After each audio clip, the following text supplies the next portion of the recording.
ചങ്ങരംകുളം പൊട്ടിയാട്ട് ശ്രീ നരസിംഹമൂർത്തി ക്ഷേത്രത്തിലെ ശ്രീമദ് ഭാഗവത സപ്താഹയജ്ഞം.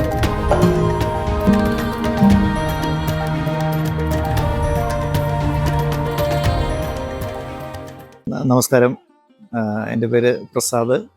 തോൽപ്പാവക്കൂത്ത് എന്ന് പറഞ്ഞ വിശേഷ ഒരു കലാരൂപമാണ് അരങ്ങേറുന്നത്. നമുക്കറിയാം, ഈ ക്ഷേത്ര സംസ്കാരവുമായി ബന്ധപ്പെട്ട് വിവിധ കലാരൂപങ്ങൾ രൂപപ്പെട്ടിട്ടുണ്ട്. അതിൽ വളരെ പ്രാചീനമായിട്ടുള്ള കലാരൂപമാണ് തോൽപ്പാവക്കൂത്ത്.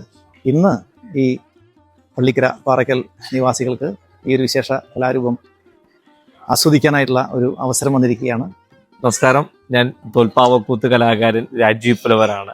ഇന്ന് ഞാൻ നിൽക്കുന്ന ഈ തോൽപ്പാവക്കൂത്ത് വേദി എന്ന് പറയുന്നത് ചങ്ങരംകുളം പൊട്ടിയാട്ട് ശ്രീ നരസിംഹമൂർത്തി ക്ഷേത്രത്തിലെ പ്രതിഷ്ഠാദിന മഹോത്സവത്തോടനുബന്ധിച്ച് മനുഷ്യൻ എന്ന് നേര് കണ്ടുപിടിച്ച അത്രയും വർഷം പഴക്കമുള്ള ലോകത്തിലെ ആദിമ ദൃശ്യ കലാരൂപമായ തോൽപ്പാവക്കൂത്ത് എന്ന കലാരൂപം അവതരിപ്പിക്കുവാനാണ്.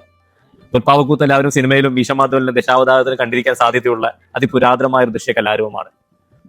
ആ കലാരൂപ രാമായണം കഥയെ ആസ്പദമായിക്കൊണ്ടാണ് ഞങ്ങൾ ഇന്ന് ഇവിടെ വേദിയിൽ അവതരിപ്പിക്കുന്നത്. ഏകദേശം 160ഓളം പാവകൾ ഉപയോഗിച്ചുകൊണ്ട്, വളരെയധികം പഴക്കമുള്ള 60-70 വർഷം പഴക്കമുള്ള പാവകൾ ഉപയോഗിച്ചുകൊണ്ടുള്ള സമ്പൂർണ്ണ രാമായണം കഥയെ ആസ്പദമാക്കി എണ്ണവിളക്കുകളുടെ വെളിച്ചത്തിലുള്ള ദൃശ്യഭംഗിയോടുകൂടിയാണ് ഇവിടെ തോൽപ്പാവക്കൂത്ത് കഥ, രാമായണം കഥ ഞങ്ങളോട് അവതരിപ്പിക്കാൻ പോകുന്നത്.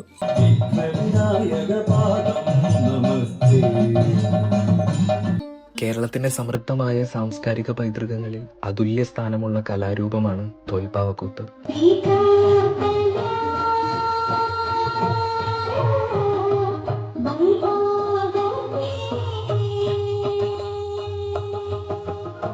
ഭഗവതി ക്ഷേത്രങ്ങളുടെ കൂത്തുമാടങ്ങളിൽ നൂറുകണക്കിന് വർഷങ്ങളായി അരങ്ങേറുന്ന ഈ കല പുരാണ കഥകളും ആധ്യാത്മികതയും ജനജീവിതവും ഒരുമിച്ച് ചേർത്ത മഹത്തായ പാരമ്പര്യമാണ്.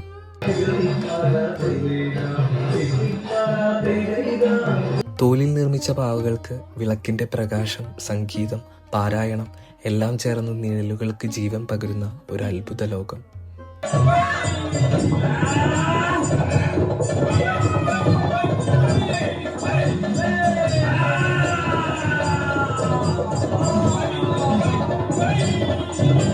തോൽപ്പാവക്കൂത്ത് നമ്മുടെ ചരിത്രവും വിശ്വാസവും സംസ്കാരവും പറയുന്ന ഒരു ജീവിച്ചിരിക്കുന്ന പാരമ്പര്യമാണ്.